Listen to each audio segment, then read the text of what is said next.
Bangga Magelang berikan solusi. Ruang rambutnya Wong Magelang merumuskan visi di Magelang TV. Hanya di Bangga Magelang, ruang rembuknya Wong Magelang. Selamat jumpa pemirsa, bagaimana kabar Anda? Pemungutan suara telah dilaksanakan pada 9 Desember lalu, serentak dilakukan di seluruh wilayah di Indonesia yang mengikuti proses pilkada. Tetapi proses pemilihan kepala daerah atau pilkada belum usai. Masih ada serangkaian kegiatan yang dilaksanakan oleh KPU dan salah satunya kita masih bersama-sama menunggu bagaimana hasil atau keputusan resmi dari KPU. Pemirsa, hadir kali ini kami akan berbincang. Saya bersama Mas Yoas, beliau adalah pembelajar politik. Kita akan membahas seperti apa proses pasca pilkada. Bersama saya Putra Madani, pemirsa, hanya untuk Anda inilah Bangga Magelang, ruang rembuknya Wong Magelang. Merumuskan visi di Magelang TV. Hanya di Bangga Magelang, ruang rembuknya Wong Magelang. Ya pemirsa, seperti apa yang tadi saya sampaikan, saya bersama Mas Yoas, beliau adalah pembelajar politik. Gimana kabarnya hari ini, Mas Yoas? Sehat, Mbak. Terima kasih. Alhamdulillah. Ini di situasi yang agak-agak gerimis-gerimis mengundang gini ya, mendung-mendung gitu. Suasana hati nggak mendung kan, Mas Yoas? Enggak, Mbak. Tetap cerah ya? Tetap cerah. Mas Yoas, gimana dengan proses pemilihan kepala daerah menurut pandangan Mas Yoas sejauh ini yang sudah dilalui bangsa kita? Ya, salah satunya adalah Kota Magelang melakukan pilkada di tengah pandemi. Ya, kalau mau dilihat dari kacamata formal, ya sah kalau orang mengatakan semua berjalan dengan lancar dan baik-baik saja. Tetapi pilkada itu kan, atau pemilihan suara pada umumnya, itu kan tidak dilihat hanya pada dirinya sendiri, tetapi juga dikaitkan dengan yang lain. Nah, misalnya khusus dalam konteks pilkada 2019 ini, ada konteks yang lebih besar yang tadi sudah disebutkan, namanya pandemi. Dan ini sempat menjadi salah satu sumber kontroversi ketika pilkada ini tetap akan dilaksanakan di tahun 2019, meskipun sebelumnya sudah sempat ada penundaan ya, dengan alasan pandemi. Nah, situasi pandemi sendiri kan juga kita sama-sama ketahui situasinya belum membaik ya. Nah, itu yang kemudian sempat menjadi sumber kontroversi ketika pilkada itu tetap dilaksanakan, diputuskan tetap dilaksanakan pada tanggal 9 Desember 2019. 2020. 2020. Nah, 2020. Nah, ini yang kemudian kemarin sempat menjadi bahan evaluasi ya. Evaluasi cepat yang dilakukan oleh Polgov DPP UGM, di mana salah satu poinnya itu adalah dalam pilkada 2020 ini disampaikan bahwa isu yang mengemuka itu tidak lagi isu-isu yang terkait dengan pemilu atau pilkada pada umumnya. Misal ya isu-isu yang kita tahu lah, isu politik uang, isu program visi misi kandidat seperti itu. Ini tertutup oleh isu misal seperti resiko penularan di TPS seperti itu. Nah, ini menjadi kehirauan yang lebih besar di kalangan publik ya. Nah, itu yang sekilas saya tangkap dari evaluasi cepat yang dilakukan oleh Polgov DPP UGM ya. Nah, itu Mbak. Iya. Dan kita memang ketahui ya Mas ya, ini kita nggak tahu ini berjalan sampai kapan. Kita dipaksa untuk beradaptasi dengan keadaan. Semua proses dalam berkehidupan ya, entah pendidikan apapun itu, kita juga mulai dan proses kita belum ada pengalaman apalagi dalam melaksanakan pilkada di tengah pandemi. Dan ini sudah berlalu, kita anggap entah itu lancar atau bagaimana, kita berharap semoga baik-baik aja ya Mas ya, tidak ada penularan atau tidak ada klaster baru dalam hal itu. Amin, agak Mbak. senyum-senyum amin ya. Iya. karena itu masih tetap meresahkan. Bahkan kalau isu-isu sebelumnya kan mungkin prosentase juga tidak akan maksimal karena kekhawatiran masyarakat begitu ya. Iya. Banyak hal-hal itu. Nah setelah proses ini selesai begitu, apa yang Mas lihat pasca pilkada? Sudah ada quick count atau hasil cepat yang masyarakat bisa melihatnya secara bebas begitu ya? Iya. Bisa diakses bebas, tetapi pengumuman resmi masih belum ada tentu dari KPU. Ini tadi yang awal itu cuma sebagai pengantar ya. sebetulnya untuk yang berikutnya quick count kita sudah tahu hasilnya. Terus kalau nggak salah kemarin ya KPU sudah bikin kemarin rekapitulasi. Rekapitulasi ya. Nah, tapi begini, siapapun pemenangnya ya waktu untuk berpesta itu nggak lama. Ya. Bahkan mungkin nggak ada waktu untuk berpesta. Karena pandemi masih berlangsung. Betul. Dampak turutannya itu sedikit banyak sudah mulai kita rasakan. Resesi ekonomi itu juga ya Itu masalah yang itu permasalahan yang apa ya harus segera kita antisipasi. Betul. Dan itu jadi tugas berat bagi mereka yang terpilih pada pilkada tahun ini. Ya, dimana tidak hanya sekedar itu tadi ya, tidak sempat berpesta karena ini PR-nya sudah berada di depan mata ya. Di depan mata. Sudah pasti itu akan menguras segala hal. Dimana kalau Mas lihat secara garis besar, secara general mungkin ya, Indonesia ini kurang lebih kita sudah 10 bulan mungkin ya Mas, hampir 1 tahun loh kita pandemi ini. Iya, Maret itu, ya. Iya, Maret dari Maret hingga 2020, sekarang, berarti kurang lebih 10 bulan lah ya, 10 bulan hingga Ya. saat ini. Seperti apa Mas melihatnya? Bagaimana penanganan pemerintah dalam hal ini? Mungkin sedikit ya, melenceng sedikit dari pilkada. Ada satu hal yang saya sebagai pembelajar politik sekaligus secara pribadi terlibat dalam apa ya penanggulangan penanggulangan dan pencegahan pandemi di level komunitas. Ada sejumlah poin yang saya pikir perlu kita perhatikan bersama-sama ya. Penanganan yang dilakukan oleh pemerintah itu terkesan perubahannya itu terlalu cepat. Di hari ini menetapkan A, hari berikutnya itu bisa berubah seperti itu. Dan kemudian kalau dari sisi keilmuan sendiri kemarin sudah sempat saya sampaikan juga ke teman-teman dan ini akan mulai kita diskusikan. Nampaknya kajian ilmu politik dan pemerintahan itu juga luput memandang salah satu isu paling mendasar yaitu kepatuhan. Oke. Karena itu kan menjadi salah satu isu besar ya. Mulai dari apa dulu PSBB pertama. Terus physical distancing. Terus setelah itu di new normal ada apa namanya protokol kesehatan seperti itu. Nah, itu kan apapun pilihannya lah, betul. Kalau dulu di awal itu apakah kita akan lockdown atau physical distancing atau PSBB kayak gitu tuh. Apapun pilihannya, apapun regulasinya. Itu kan baru akan jalan kalau itu dipatuhi kan. Nah, ini permasalahan mendasar seperti itu. Dan cara memandangnya saya pikir di pemerintah sendiri ada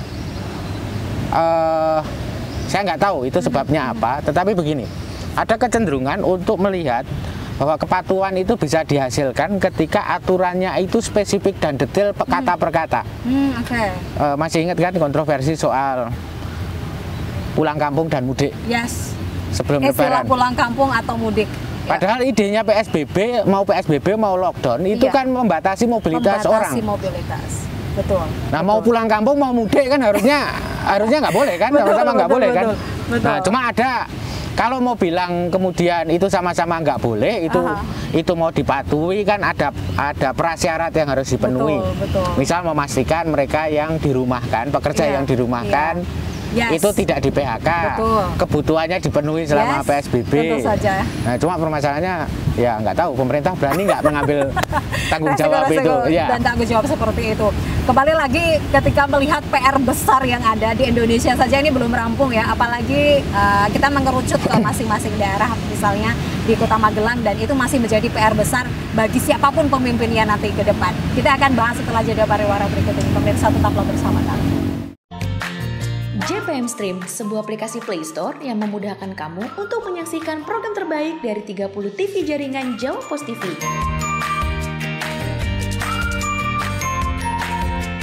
Compos TV, JTV, Padang TV, Simpang 5 TV, Kawanwa TV, Nirwana TV, BTV, Pon TV, Magelang TV. Get your JPM Stream apps now. Pemirsa, Anda masih bersama kami di Bangga Magelang, ruang rembuknya Wong Magelang, masih bersama Mas Yos. Tadi ya Mas ya, PR besar sudah menghantui di depan, tidak ada yang namanya berpesta. Tapi kalau dilihat dari PR besar yang sudah menggunung ini, selain dari pandemi, apa sebenarnya permasalahan besar di kota sejuta bunga ini? Nah itu yang jadi ini juga ya Mbak. Kalau bilang permasalahan besar di Magelang tanpa melihat pandemi itu agak sulit buat saya ya. Saya pribadi saya agak sulit mengidentifikasi karena hidup saya nggak meskipun saya masih tinggal di sini, hidup saya nggak banyak dihabiskan di sini. Baru belakangan aja. Cuma seperti ini. Kemarin dari perbincangan dengan teman-teman terkait dengan pandemi ini itu ada permasalahan besar ya selain dari pandemi sendiri. Yaitu masalah lapangan kerja. Masalah pekerjaan itu akan menjadi PR besar, tantangan dan ujian salah satu ujian terberat yang harus dihadapi oleh pemerintah yang baru. Oke. Lapangan pekerjaan ya masalah lapangan pekerjaan seperti itu. Jadi ini apalagi ditambah pandemi. Itu sudah menjadi salah satu pusat atau hal atau permasalahan tersendiri, apalagi ditambah pandemi. Dan kembali lagi kalau kita melihat kondisi dinamika perpolitikan mungkin kalau boleh bilang di Kota Magelang setelah atau sebelum pilkada, Mas Yos melihatnya seperti apa? Sebelum pilkada ya Mbak ya. Kalau sebelum pilkada sih ya normal sebagaimana layaknya di daerah-daerah lain dinamika perpolitikannya. Tetapi pandemi ini dan kemudian setelah pilkada mungkin jargon new normal yang dimunculkan itu kan juga ini ya, itu sebetulnya titik kritisnya. Normalitas baru seperti apa sih sebetulnya yang mau diwujudkan? Karena kata new normal itu kan paling tidak bisa bermakna dua ya. Bisa penekanannya pada new-nya atau pada normal atau pada normalnya. Apakah yang pertama itu kita akan membentuk sebuah normalitas baru, ataukah yang kedua yang penekanannya pada normalnya, apakah kita akan kembali pada apa yang dipahami sebagai normalitas seperti di sebelum pandemi. Dan saya pikir kalau melihat situasi yang sekarang, dan itu kemarin juga saya mulai baca-baca lagi di kalangan akademisi sendiri, respon yang diberikan adalah ya penekanannya harus diberikan pada new-nya, pada normalitas baru. Dan salah satu acuannya adalah normalitas baru ini harus membuat kita lebih resilient atau lebih berdaya tahan menghadapi pandemi dan krisis di masa yang akan datang. Karena ini juga bukan pandemi atau krisis yang terakhir dalam kehidupan umat manusia gitu. Betul. Apalagi Indonesia ya. Krisis ekonomi apalagi ya. Mas Yos. Itu kayaknya tak sudah begitu. Ketika proses pilkada berjalan di tengah pandemi, kita berharap semua berjalan lancar, tidak ada klaster baru meskipun trennya naik. Iya, Mbak. Trennya naik. Dan kemudian pasca pilkada, ada banyak kejutan-kejutan menurut beberapa pengamat begitu menyebutnya kejutan-kejutan dalam politik di Kota Magelang tercinta ini. Ya, kalau kejutan itu saya kaitkan lagi ya dengan situasi pandemi yang sekarang ada, dan juga kemudian dengan memori tentang 10 tahun masa pemerintahan pemerintah daerah yang saat ini. Jadi, tapi saya masih mikir bahwa saya pribadi masih berpendapat bahwa situasi pandemi ini yang kemudian lebih menonjol. Seperti itu. Kalau tadi sempat disinggung selama 10 tahun ini, seperti apa Mas melihatnya? Kalau dari segi pembangunan infrastruktur itu sudah apa kalau dilihat sekilas ya itu sudah sangat baik. Tetapi masih ada sejumlah PR ya. Tadi itu PR yang paling ya soal pekerjaan tadi. Pekerjaan ya, itu kan itu kan sudah cukup lama ya. Jadi apalagi kemudian ditambah pandemi banyak yang orang Magelang itu kan banyak yang kemudian merantau keluar. Nah, ketika mereka dirumahkan atau di PHK kan akhirnya juga balik ke sini lagi seperti itu. Nah, sebetulnya kalau kita melihat Magelang itu saya sempat kepikiran Magelang ini kan ya memang betul ini kota dulu sempat ya jadi tagline-nya Magelang ya. Magelang kota jasa seperti itu. Kota apa, Mas? Kota jasa. Kota jasa. Nah, dan memang industri di sini ini kan didominasi oleh selain industri informal juga industri jasa kan. Apalagi tambah sekarang ada universitas baru seperti itu. Terus perbankan dan segala macam. Dan kalau kita melihat kembali ke krisis 98 ya Magelang memang seperti itu. Mau krisis kan Magelang tetap ramai kan. Dan ini padahal kotanya kecil loh. Kalau dari segi wilayah kan juga nggak besar kan. Tapi karena memang kota ini ada di posisi... Ini ramainya karena posisinya itu mungkin karena posisinya. Strategis ya, posisinya, Jogja dan juga Semarang. Dan karena juga relatif dalam tanda kutip aman, kemudian ini jadi hub perbankan di regional ya paling enggak di eks-Karisidenan, Kedu dan segala macam itu. Tapi itu bukannya malah jadi tantangan juga ya bagi Magelang, karena identitas Magelang itu malah melemah karena ada kota-kota besar di samping-sampingnya. Contoh saja Borobudur, banyak orang mengenal itu Borobudur itu ada di DIY, ya kan? Itu sebenarnya ada tantangan tersendiri di sana ya. Di mana dia dikelilingi oleh kota-kota besar gitu, tetapi memang kondisinya itu menyenangkan ya, kotanya kecil, indah begitu. Tetapi itu hawanya enak seperti itu kan. Dingin ya Mas ya. Tetapi mungkin tantangan tersendiri di sana ya. Ya, dan itu yang memang harus dikapitalisasi ya. Misal ya, Kabupaten Magelang arah Tegalrejo itu kan penghasil sayur dan segala macam. Terus mana lagi? Bandungan. Dan kabupaten yang lain misal Temanggung dan segala.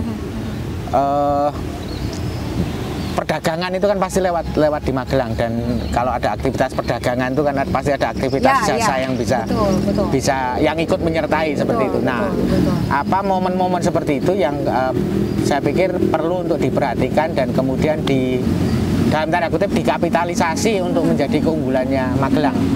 Karena dari segi infrastruktur, dari segi jaringan, ya Magelang itu sudah diuntungkan karena itu semua kan relatif berpusat di sini kan. Betul.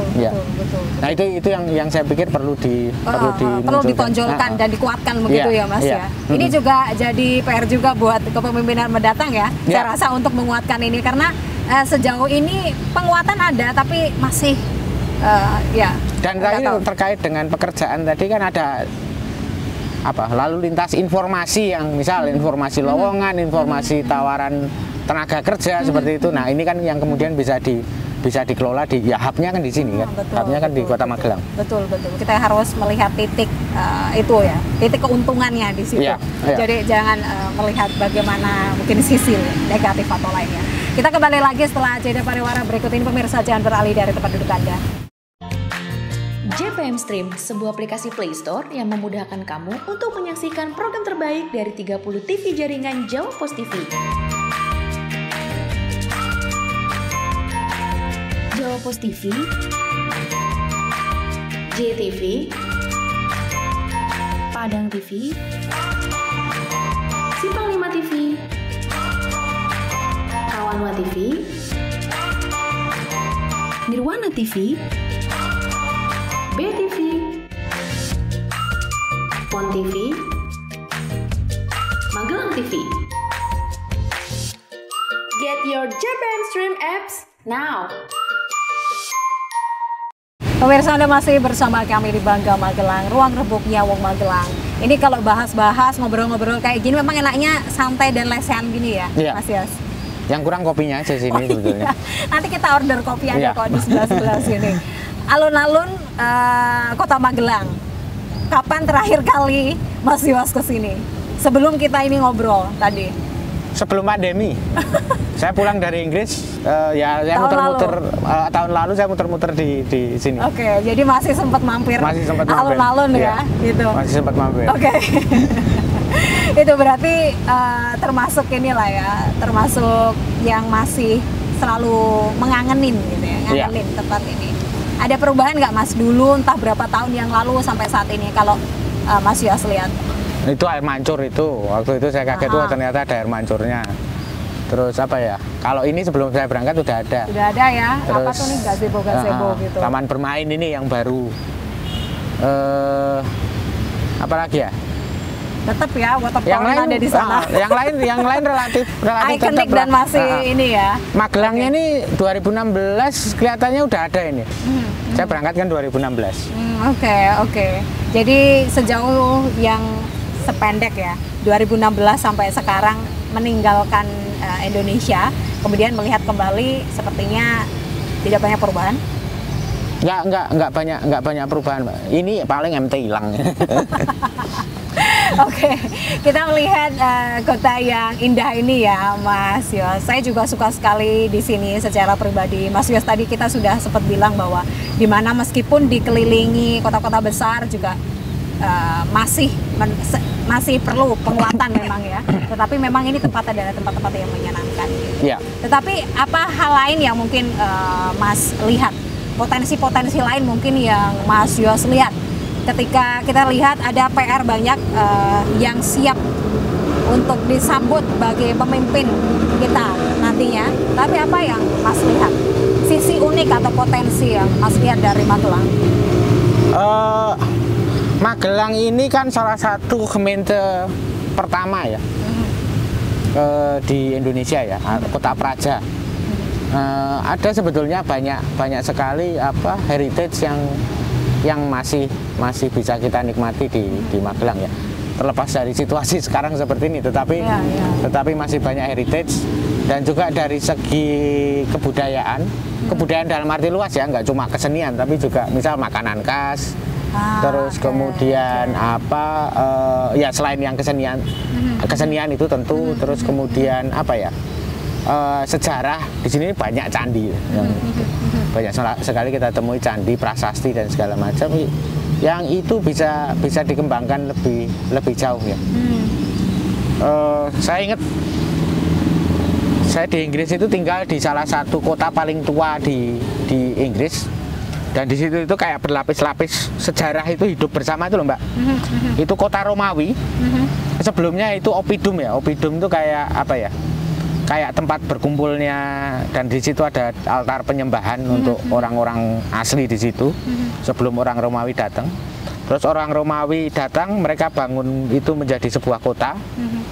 Terus ada orang Romawi pergi, orang Anglo-Saxon datang, mereka bikin itu kota juga. Terus orang Viking datang, jadi mereka bikin kastil. Di atas kastil itu kemarin ditemukan fondasi dari kuil Romawi. Jadi itu cuma atas bawah itu, cuma tumpuk-tumpuk gitu tuh. Dan itu berlapis. Dikasih plakat-plakat itu loh, Mbak. Jadi kalau orang lewat itu bisa lihat, oh ini di sini dulu tempat dan ini. Juga, ya, gitu. Dan ada juga sejarah-sejarah gitu ya, diceritakan gitu. Singkat sejarahnya seperti apa. Itu adalah cara-cara untuk mengedukasi. Mungkin itu menjadi itu jadi salah satu salah satu potensi yang bisa kita kembangkan. Nah, kota itu namanya Colchester. Kota itu mirip dengan Magelang. Itu kota garnison, Mbak. Meskipun di sini Akmil ya. Kalau di sana itu ada resimen para pasukan terjun payung sama Gurkha. Dan itu jadi tempat pemusatan latihan kalau tentara Inggris mau dikirim keluar. Dulu itu kota industri berat. Tetapi industrinya Inggris itu industri primernya kan ya mati lah. Terus yang membuat kota itu tetap hidup selain tentara ya jasa. Kampus. Baik. Oke, di sini kan sama kan? Jadi Mas melihatnya ini ada bisa dikomparasi atau bisa belajar satu sama lain. Ya, belajar satu sama lain. Iya, seperti itu. Wah, itu jadi bagus itu untuk bahan penelitian. Keunggulannya Magelang dibanding kota itu adalah ini juga jadi hub lalu lintas ya, perdagangan ya. Kalau itu kan agak di pinggir. Oke. Mungkin itu jadi salah satu keunggulan ya, di sisi lain. Kalau melihat dari segala potensi apa segala macam, Mas melihatnya bagaimana dengan kepemimpinan saat ini yang sudah 2 periode, jadi kurang lebih 10 tahun. Seperti apa Mas melihatnya? Yang saat ini? Yang saat ini itu ya tadi seperti saya pikir salah satu yang PR yang masih belum terselesaikan ya itu tadi masalah pekerjaan dan lapangan pekerjaan itu. Dan pengembangan potensi Magelang sebagai hub itu. Nah itu kan sebetulnya keduanya itu saling terkait seperti itu. Nah yang pertama tadi yang masalah pekerjaan itu ditambah pandemi itu kan juga menjadi semakin parah, tetapi juga semakin urgent untuk ditindaklanjuti seperti itu. Nah itu yang tadi yang saya sampaikan itu kan sebetulnya hanyalah salah satu dari dari sekian banyak alternatif seperti itu. Nah, yang saya lihat ya potensi Magelang dan yang selama ini sudah berjalan di Magelang. Yang saya sarankan kan cuma pengembangannya lebih jauh. Pengembangan dari segi intensitas dan jangkauan ya. Jangkauannya lebih luas lagi. Karena itu melibatkan imajinasi tentang Magelang Raya atau akhirnya. Karena itu kan melihat kota Magelang tidak hanya kota itu sendiri kan, Kabupaten Magelang, Temanggung, terus mana lagi Ambarawa, Salatiga seperti itu. Oke, betul. Itu menjadi kekuatan tersendiri dan juga keunikan. Mas, kita melihat berdasarkan hasil penghitungan cepat atau quick count adalah sosok dokter yang memenangkan hasil quick count itu. Mas melihatnya gimana? Apakah ini juga ada korelasinya kemudian dengan pemulihan kondisi pandemi di Kota Magelang? Saya harap iya, Mbak. Saya harap iya. Karena itu akan jadi PR pertama loh, Mbak. Betul. Dan melihat dengan profesi beliau di bidang kesehatan. Ya begini, saya pribadi kan kurang mengenal person dari wali kota terpilih. Baik. Cuma ya itu tadi sudah saya sampaikan kira-kira apa yang menjadi permasalahan mendesak pertama yang harus dihadapi, penanganan pandemi dan penanggulangan dampak ikutan dari pandemi itu kan. Nah itu saya pikir harapan saya itu bisa diselesaikan dengan baik, dijawab dengan baik, karena itu akan menjadi ukuran kinerja dari pemerintah daerah yang terpilih ini. Betul. Terakhir Mas, apa yang ingin disampaikan kepada masyarakat? Mungkin harapan kepada pemimpinan mendatang atau secara general dari Mas Yos sendiri melihat Kota Magelang ini, silahkan. Ya harapan saya lebih untuk terkait dengan pemerintah mendatang itu adalah bahwa harapan saya bisa segera menanggulangi pandemi di Kota Magelang, termasuk juga dampak ikutannya. Isu tenaga kerja itu menjadi salah satu kehirauan utama saya dan juga sebagian besar orang Magelang yang lain. Dan harapannya untuk Magelang sendiri, saya berharap Magelang bisa lebih jauh di bawah kepemimpinan pemerintah yang terpilih itu bisa mengembangkan diri lebih jauh, baik dari tidak hanya dari secara ekonomi ya, tetapi juga dari segi sosial dan budaya. Karena itu memang menjadi semacam ya modal dasarnya Magelang lah yang sudah dimiliki oleh Magelang. Itu Mbak yang saya harapkan. Terima kasih banyak Mas Yos, terima kasih sudah menemani ngobrol-ngobrol di tengah gerimis, di tengah-tengah alun-alun Kota Magelang. Alhamdulillah kita berada di bawah pohon ya, jadi tidak terlalu ini. Semoga nanti kita bisa ngobrol-ngobrol lagi. Terima kasih Mas Yos, sehat-sehat selalu. Itu dia obrolan menarik bersama Mas Yos. Pemirsa, harapan baik tentu saja kita bersama inginkan. Jadi bukan hanya janji-janji dalam kampanye, tetapi juga realita atau bukti nyata yang kita butuhkan. Saya Putri Rahmadani, sampai jumpa.